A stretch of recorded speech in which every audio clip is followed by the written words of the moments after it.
செவிவழி கதை கேட்க வந்திருக்கும் அன்பு நேயர்களுக்கு இனிய வணக்கங்கள். எழில் அன்பு ஆடியோ நாவல்ஸ் சேனலுக்கு உங்களை அன்புடன் வரவேற்கும் நான் உங்கள் RJ பிரீத்தி. கதை கேட்போம், காதுகளுக்கு இனிமை சேர்ப்போம்.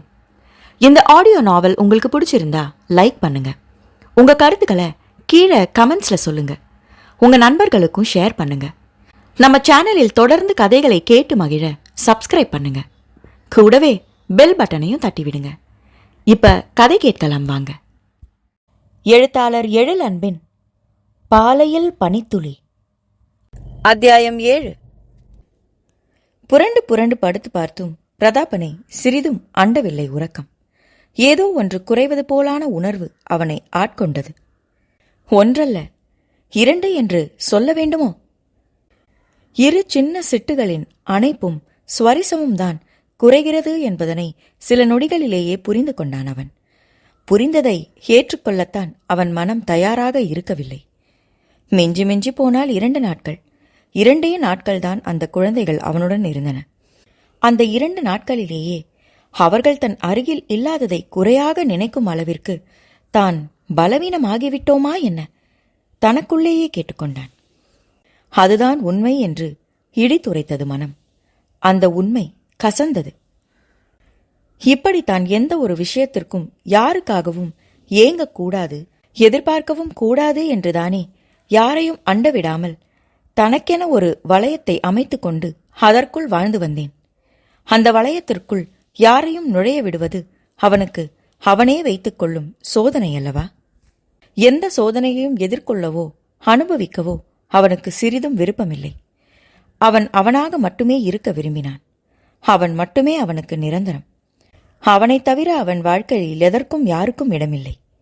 எந்த குழந்தைகளை நினைத்து இப்பொழுது தூங்க முடியாமல் தவிக்கிறானோ, அந்த குழந்தைகள் இப்பொழுது அவனை நினைவில் வைத்துக் கொள்ளாமல் 2 நாட்களாக கிடைக்காமல் ஏங்கி இருந்த அன்னையின் அரவணைப்பில் நிம்மதியாக துயில் கொண்டிருப்பார்கள். இந்த நேரம் அவர்கள் அவனை மறந்து கூட போயிருக்கலாம். நானும் மறந்துவிட வேண்டும் என்று தனக்குத்தானே முடிவு செய்து கொண்டு மெல்ல மெல்ல நித்திரையை தழுவினான் பிரதாபன். ரஞ்சனா அன்று காலையில்தான் மருத்துவமனையில் இருந்து வீடு வந்திருந்தாள். அவள் வீடு வரும் வரை பிள்ளைகள் இருவரும் பிரதாபனுடன் தான் இருந்தனர். 2 நாட்களும் பிள்ளைகளை பார்த்து கொள்ளவே அவனுக்கு நேரம் சரியாக இருந்தது. அவனுக்கும் அவர்களுடன் நேரம் செலவழிக்க பிடிக்கவே செய்தது. தனிமையில் இனிமை கண்டு கொண்டிருந்தவனுக்கு 2 நாட்களும் தனிமை இல்லாத நிலை பிடித்திருந்தது என்றால் அது அவனுக்கே விந்தையாகத்தான் இருந்தது. இங்கே அவன் பிள்ளைகளை பற்றியே நினைத்தபடி நித்திரையில் ஆழ, ரஞ்சனாவின் வீட்டிலோ 2 பிள்ளைகளும் அன்னையை ஒட்டி படுத்து அவளிடம் வளவளத்துக் கொண்டிருந்தன. 2 நாட்களாக அன்னையின் அருகில் இல்லாமல் தாங்கள் என்ன செய்தோம், பிரதாபன் எப்படி பார்த்து கொண்டான், பரத் அவன் வீட்டில் ஜாடியை உடைத்தது என்று கதை கதையாக சொல்லிக் கொண்டிருந்தாள் ஹரிணி. பரத்தும் மழலையில் ஏதேதோ சொல்ல உதட்டில் துளிர்த்த புன்னகையுடன் கேட்டுக்கொண்டிருந்தாள் ரஞ்சனா. 2 சிறு பிள்ளைகளை பார்த்துக் கொள்வதென்றால் சாதாரண விஷயமா என்ன? மிகவும் பொறுமை வேண்டும். சில நேரம் அவளுக்கே பொறுமை போய்விட்டு பிள்ளைகளிடம் கத்திவிடுவாள். ஆனால் எந்த பிரதிபலனும் எதிர்பாராமல் 2 நாட்கள் தன் பிள்ளைகளை பொறுமையுடன் பார்த்து கொண்டது மட்டும் இல்லாமல் அவளின் மருத்துவ செலவை பார்த்து அவள் நல்லபடியாக வீடு வந்து சேரும் வரை உதவி செய்ததை நினைத்து பிரதாபனின் மீது ரஞ்சனாவிற்கு நன்மதிப்பு உண்டானது. தன்னலம் பார்க்காமல் உதவி செய்தவனின் பணத்தை விரைவிலேயே கொடுத்துவிட வேண்டும் என்று மனதிற்குள் உறுதி எடுத்துக்கொண்டாள் ரஞ்சனா.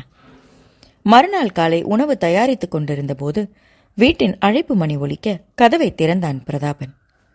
Good morning uncle. மலர்ந்த சிரிப்புடன் காலை வணக்கம் சொல்லியபடி நின்று கொண்டிருந்தாள் ஹரிணி.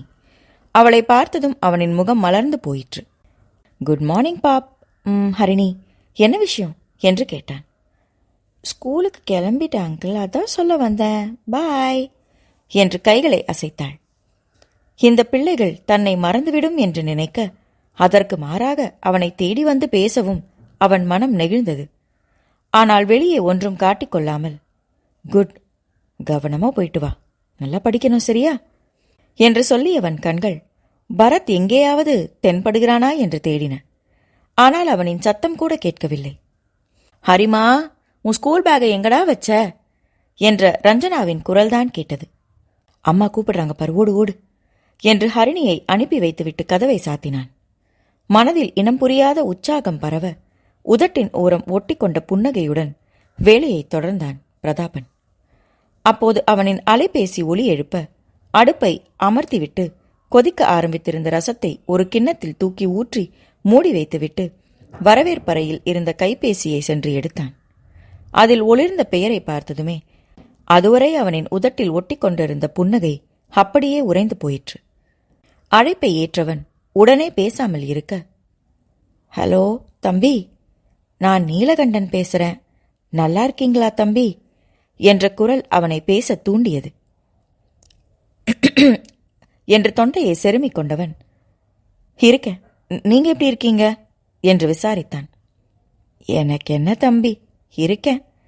நான் ஒரு வேலையா மதுரைக்கு வரேன், உங்களை பார்க்க வரட்டுங்களா? தயக்கத்துடனே கேட்டார் மனிதர். இப்ப நான் மதுரையில இல்ல, சென்னைக்கு மாத்தல் வாங்கி வந்துட்டேன் என்றான். ஓ, எப்பங்க தம்பி? நீங்க இன்னும் மதுரையில இருக்கீங்கன்னு நினைச்சுக்கிட்டு இருக்கேன், ஒரு வார்த்தை சொல்லலையே தம்பி என்று ஆதங்கமாக கேட்டவருக்கு அவன் மறுமொழி சொல்லாமல் அமைதியாக இருக்க, புரியுது தம்பி, நீங்க இப்படி ஊர் ஊரா சுத்த காரணமாகி போனவங்கிட்டேயே எப்படி சொல்லுவீங்க? நான் தான் மடத்தனமா பேசிக்கிட்டு இருக்கேன், எல்லாம் என்னோட தப்பு தம்பி, என்னை மன்னிச்சிடுங்க என்று தழுதழுப்புடன் மன்னிப்பு கேட்டார். அப்படியெல்லாம் எதுவும் இல்லை, எனக்காக மட்டும்தான் நான் ஊர் ஊரா மாறி போறேன், நீங்களோ வேற யாருமோ காரணம் இல்லை என்றான் தெளிவாக. அப்படி சொல்றது உங்க பெருந்தன்மை தம்பி, அது சுட்டு போட்டாலும் எங்களுக்கு வராது. நீங்க இவ்வளவு நல்ல மனுஷனா இருக்க போய் தானே அன்னைக்கு.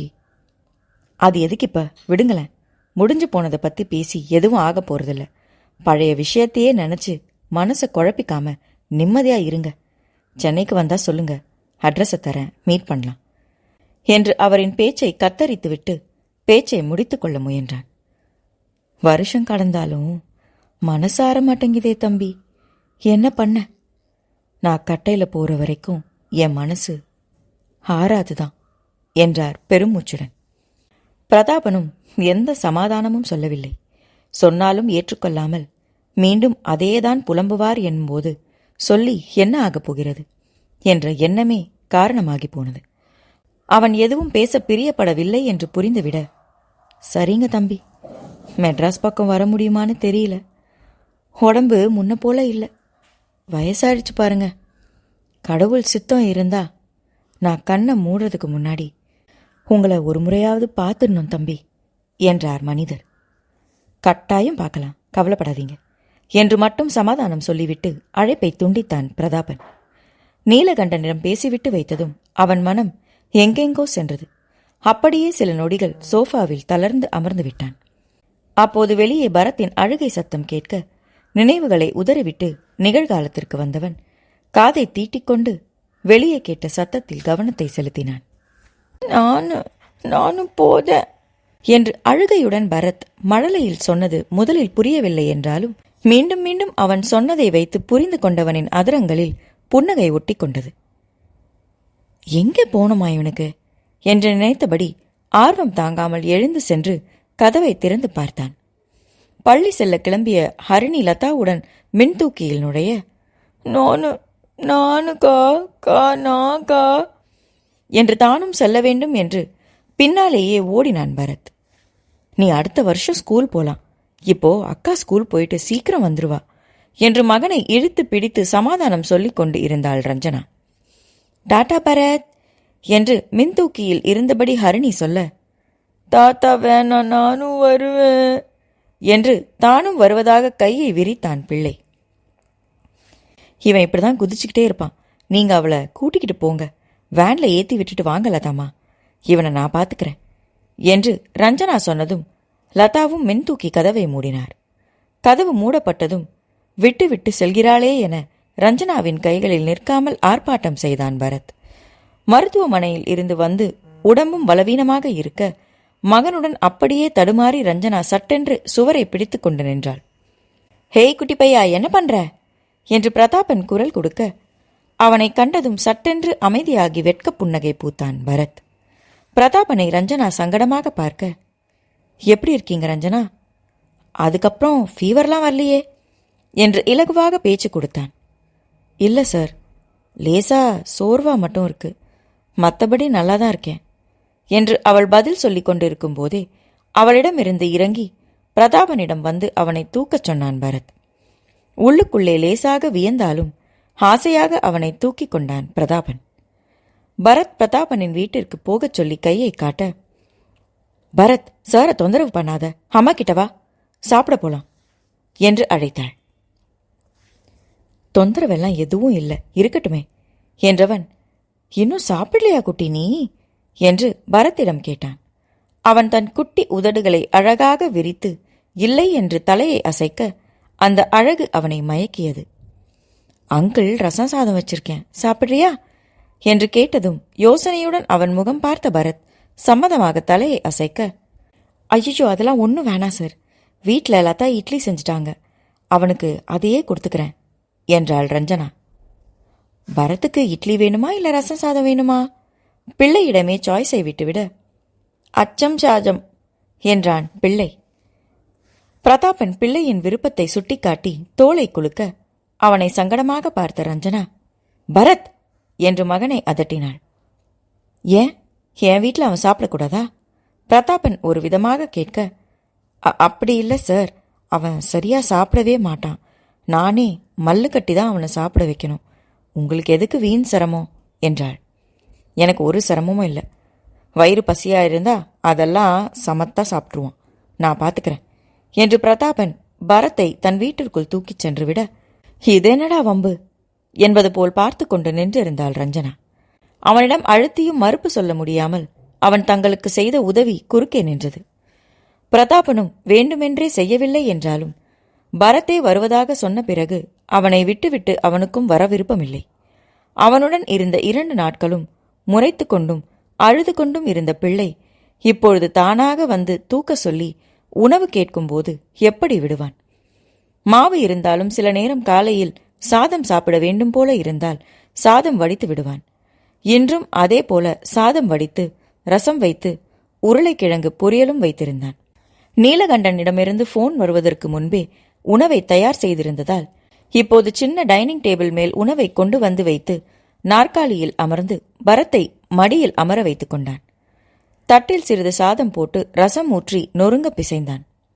நானு என்று பரத் தட்டில் கையை வைக்க முயல, சூடுடா கண்ணா, இந்த குட்டி கையில சுடும் என்று அவன் கையை எடுத்து உதட்டில் வைத்து முத்தம் கொடுக்க அவனின் மீசை குறுகுறு பூட்டியதில் கையை இழுத்து கொண்டு சிரித்தான் பிள்ளை. மீசை குத்துச்சா என்று மனம் விட்டு சிரித்தான் பிரதாபன்.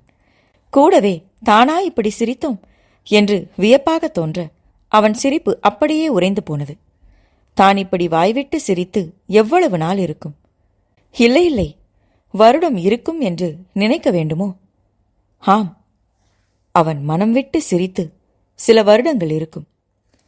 தேவைக்கு செயற்கையாக ஒட்ட வைத்த புன்னகைதான் அவனின் பெரும்பாலான நேரங்களில் அவனுடன் வந்திருக்கிறது. ஆனால் ஹரிணி பரத்துடன் இருக்கும்போது இயல்பாக புன்னகை வந்தது. செயற்கை காயம் பூசாத புன்னகை. அவனே அவனின் புன்னகையை நினைத்து வியக்கும் புன்னகை. இப்போதும் அதே புன்னகை அவனின் உதட்டில் உறைந்து கிடக்க ரசம் சாதத்தை கையில் எடுத்து ஊதி ஊதி ஆற வைத்து பரத்திற்கு ஊட்டிவிட அவனும் தனது குட்டி வாயை திறந்து சமத்தாக வாங்கிக் கொண்டான்.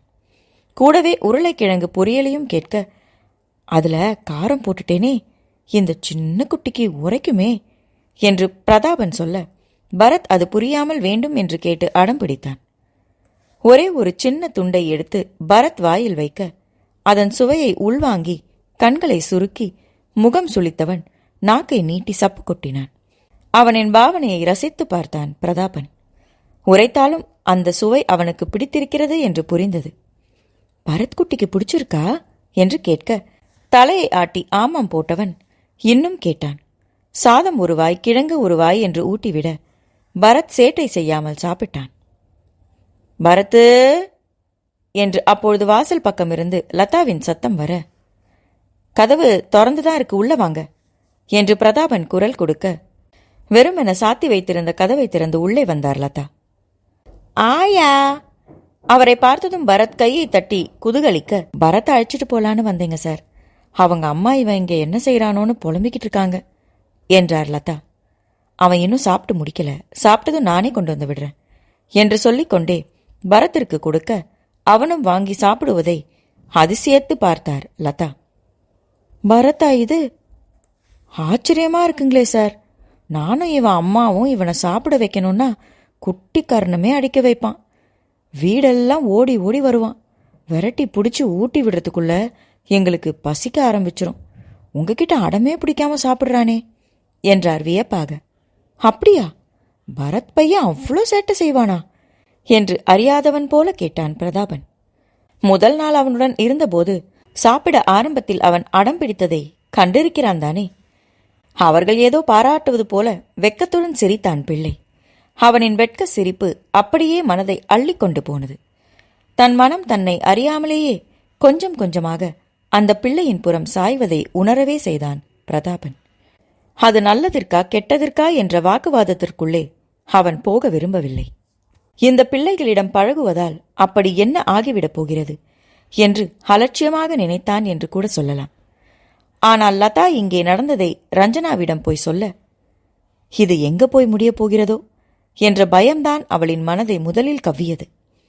அவளின் பயத்திற்கு ஏற்றாற்போல அந்த பிள்ளைகள் மேல் பிரதாபன் வைக்கும் பாசமே பல உணர்வு போராட்டங்கள் புயலாக கிளம்பி அவள் வாழ்க்கையை புரட்டி போடப் போவதை அறியவில்லை அவள். இவ்வளவு ஏன், அந்த உணர்வு போராட்டங்களை உண்டாக்கப் போகிறவனே அப்போது அறியவில்லை என்பதுதான் உண்மை. சந்தர்ப்பமும் சூழ்நிலையும் ஒரு மனிதனை எப்படியும் மாற்றும் வல்லமை கொண்டது. பிரதாபனும் அதற்கு விதிவிலக்கு இல்லை என்பதே நிதர்சனம்.